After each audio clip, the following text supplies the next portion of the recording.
ayat Quran, iaitu ayat 31 surah Al-An'am kalau tak salah saya, di mana Allah SWT berfirman, in kuntum tuhibbunallaha fattabi'uni yuhibbukumullah wa yaghfir lakum dzunubakum.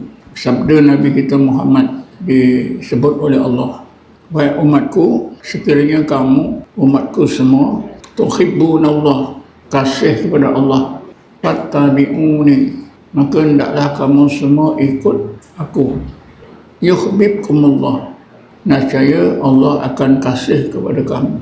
Yang keduanya, wa yaghfir lakum dzunubakum, di samping itu Tuhan kamu Allah akan mengampunkan dosa kamu.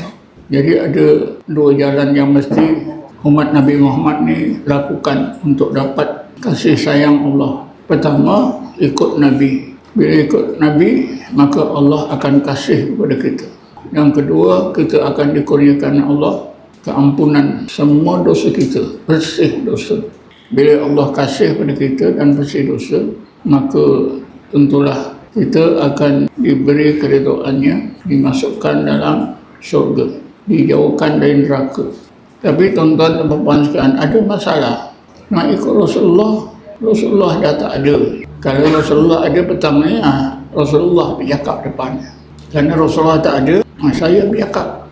Tapi dalam Quran Allah ingatkan, walaupun Rasulullah tak ada, maka Allah ingatkan kita dalam ayat 15 surah Luqman. Apa dia?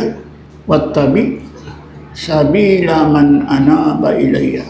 Rasulullah dah tak ada, meninggal dunia, masanya zamannya sudah berlalu. Sekarang sudah 1447 Hijriah, lebih 1400 tahun Rasulullah dah meninggal. Tentulah kita tak bertemu Rasulullah, tapi itulah Allah ingatkan kita, kalau dah kamu sedar Rasulullah tak ada, wattabi sabila man anaba ilayya, maka hendaklah kamu ikut orang-orang mukmin, jalan agama orang mukmin yang kembali kepada aku.